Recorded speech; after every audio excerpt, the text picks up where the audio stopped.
My wealthy employer's fiancé stood over my sobbing 4-year-old daughter, pointing a polished fingernail at a shattered $5,000 luxury vacuum and screaming that a careless maid's child had ruined her prized possession. I was 34, working 60 hours a week as a live-in housekeeper near Greenwich, Connecticut, trying to save every dollar for rent, medicine, and my daughter Lily's medical bills before our winter lease expired next week. She demanded my immediate firing without a single cent of back pay, but she had no idea that the hidden study cameras had already captured her own temper tantrum, changing everything. My name is Martha Vance.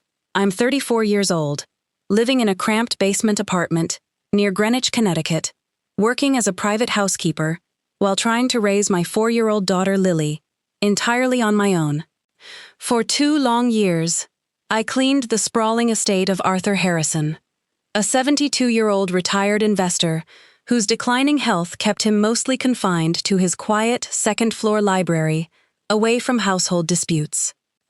I worked from dawn until late at night, scrubbing marble floors, laundering heavy linens, and managing the kitchen, sacrificing my own rest just to guarantee a stable, safe roof over my small daughter's head.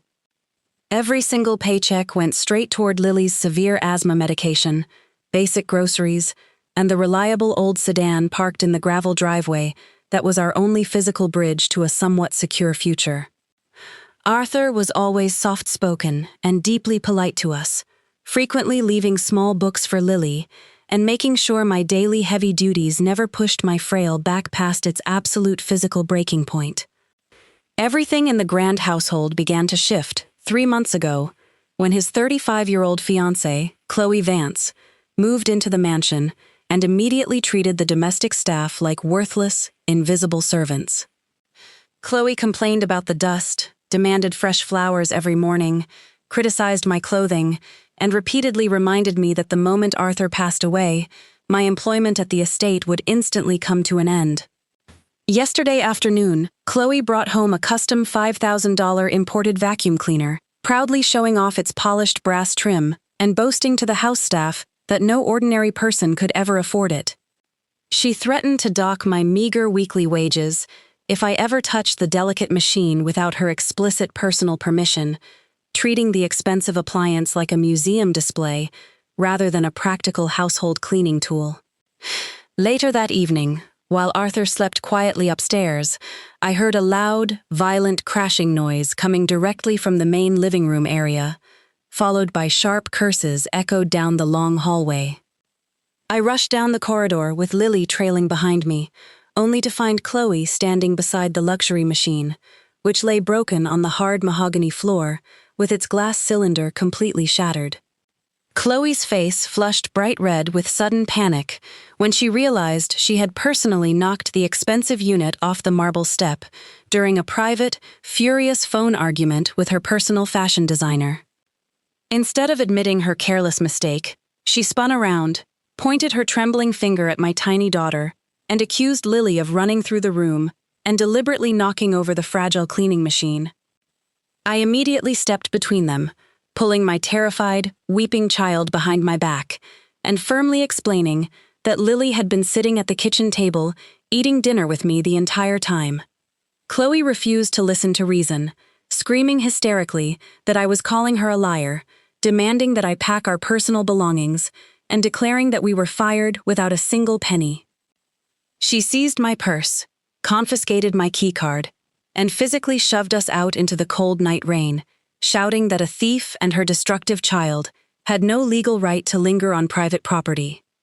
With nowhere else to turn, I strapped Lily into her car seat inside our rusted sedan, wrapped her in my worn winter coat, and sat shivering in the dark parking lot across the street. The damp night cold seeped through the thin floorboards, making my hands shake uncontrollably as I looked at our 3 remaining dollars and realized we were completely homeless in the middle of November. I held my crying daughter close to my chest, whispering gentle lies about a bright tomorrow, while staring up at the dark mansion windows, silently praying for a miracle that seemed entirely impossible. Around 6 in the morning, just as the gray dawn broke over the fog, A sleek black SUV pulled into the gravel lot, its bright headlights blinding me through the rain-streaked windshield glass.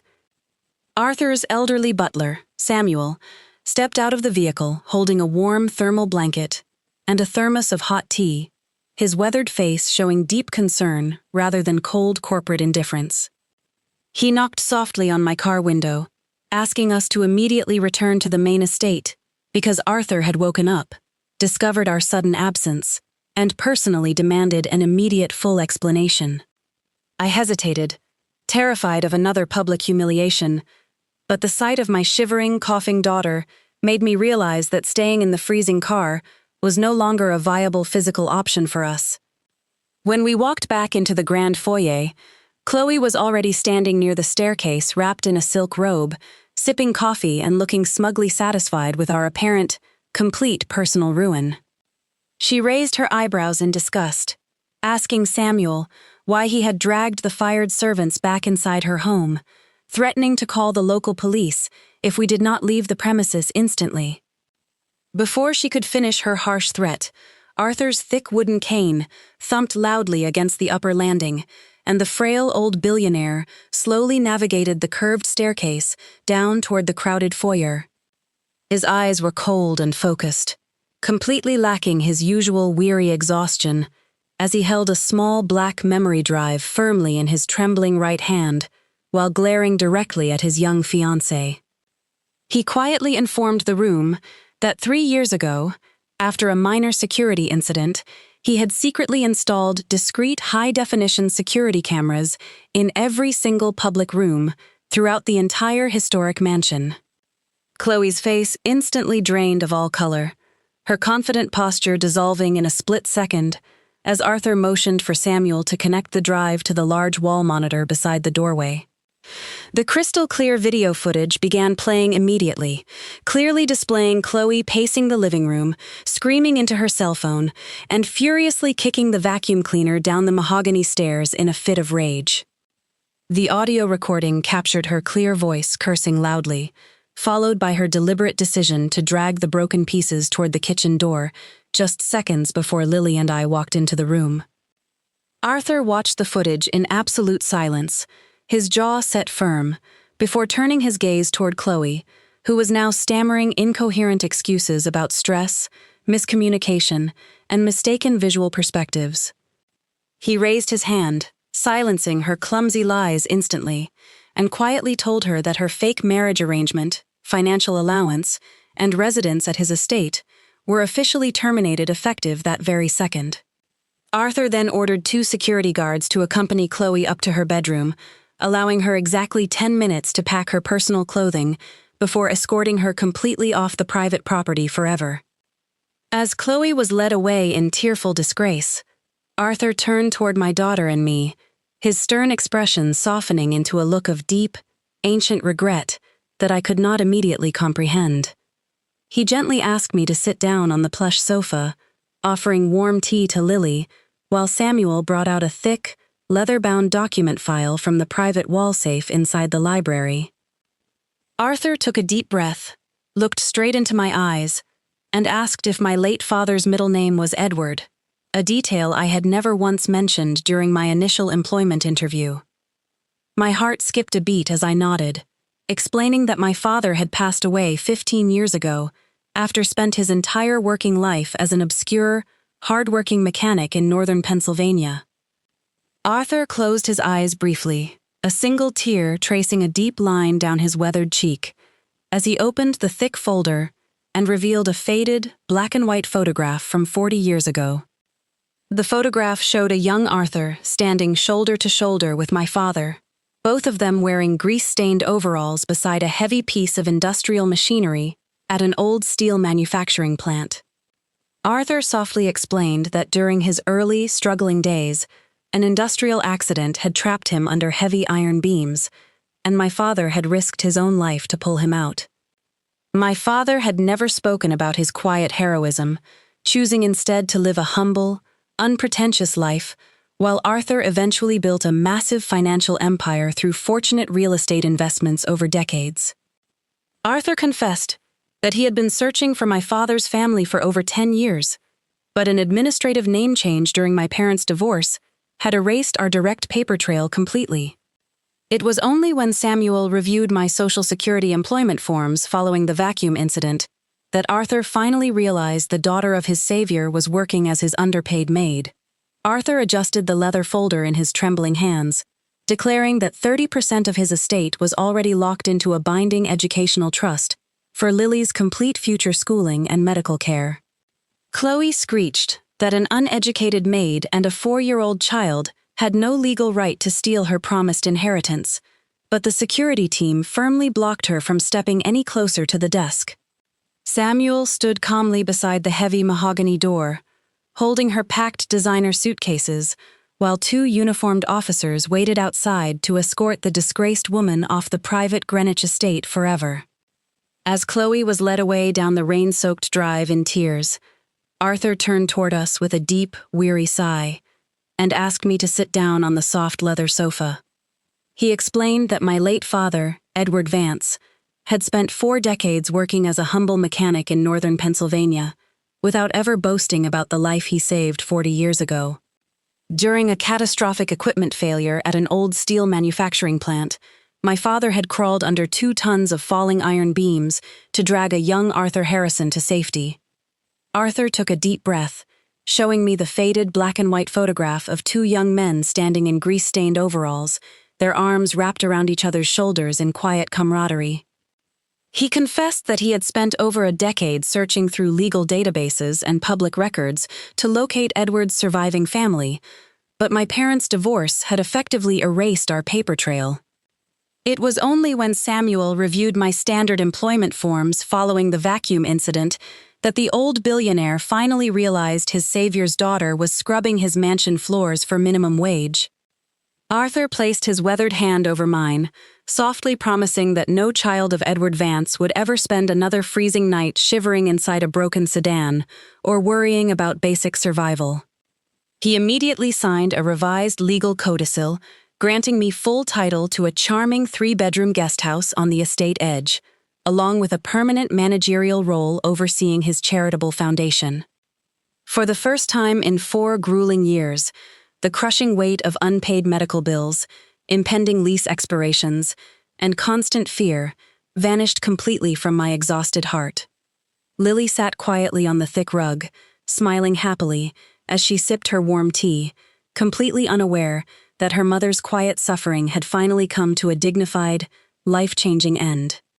Arthur looked out the tall bay window at the clearing sky, softly stating that true wealth was never about $5,000 luxury appliances, but about honoring loyalty, sacrifice, and quiet human goodness.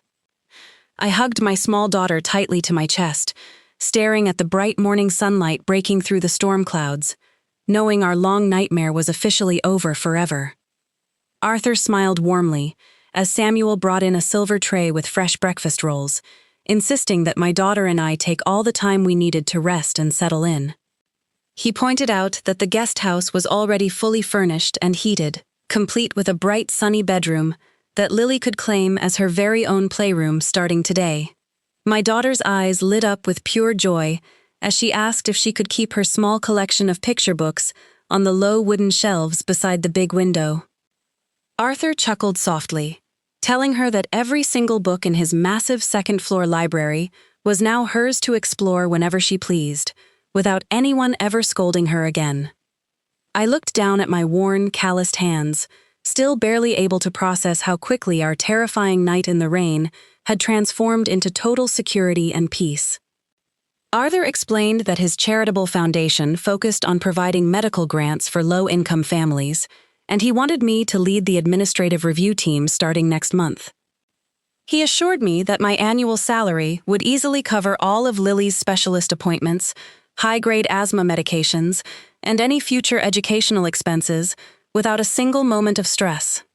Samuel stepped forward with a gentle smile, handing me the set of brass keys to the guest house and offering to drive our rusted sedan to a local buyer. He quietly mentioned that Arthur had already arranged for a safe, modern vehicle to be delivered for our personal family use by the end of the week. Tears of overwhelmed gratitude streamed down my cheeks as I tried to put my overwhelming thanks into words, but Arthur simply shook his head and patted my shoulder. He reminded me that my father had never asked for recognition or reward when he risked his life under those falling steel girders so many decades ago. This was not a charitable handout or a sudden stroke of random luck, but a long overdue debt of honor being paid back to the family of a true hero. An hour later, Samuel helped us carry our few personal bags across the manicured lawn toward the cozy, brick-walled guest house nestled near the quiet oak trees.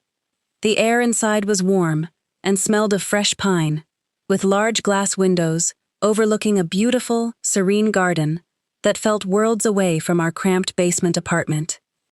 Lily immediately ran down the hallway, her small shoes tapping happily against the polished hardwood floors as she discovered her bright new bedroom with a soft canopy bed. I stood in the center of the spacious living room, listening to my daughter's innocent laughter, feeling the heavy knot of constant panic finally dissolve from my chest.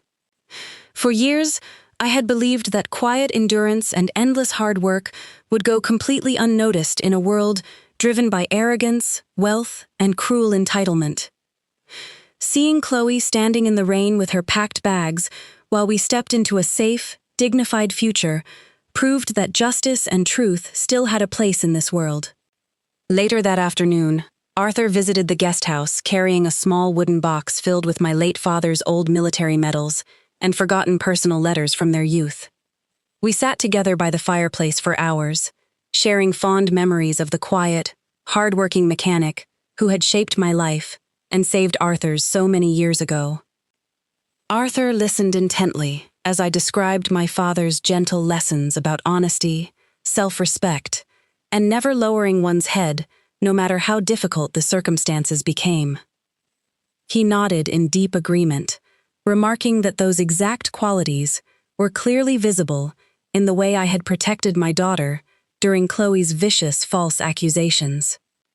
He admitted that watching the hidden camera footage of me standing firmly between my terrified child and a cruel bully had filled him with immense respect. It was that fierce maternal dignity, combined with my father's recognizable lineage, that convinced him to act decisively and strip Chloe of every privilege she abused. By evening, the rain had completely stopped, leaving behind a crisp, clear autumn sky filled with brilliant stars above the quiet Connecticut estate. Lily fell asleep early in her soft, warm bed, clutching a stuffed plush teddy bear that Samuel had thoughtfully brought over from the main house.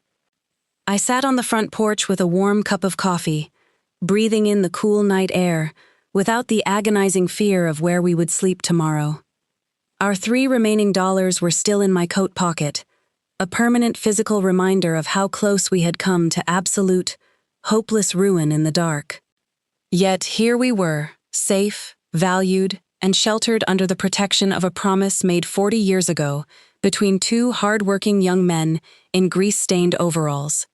I knew that challenges would still come, but for the first time in my adult life, I faced the future with total confidence and absolute peace of mind. My daughter would grow up in a world of security, kindness, and dignity, surrounded by people who valued character far above expensive, meaningless luxuries. Tomorrow morning, I would begin my new work at the foundation, helping other struggling mothers find the same hope and support that had saved my own small family. As I closed the front door and locked it for the night, I whispered a quiet prayer of thanks to my father, knowing his humble legacy was watching over us. We were no longer invisible, disposable servants running from the cold, but a family at home, whole, secure, and deeply blessed in our new beginning.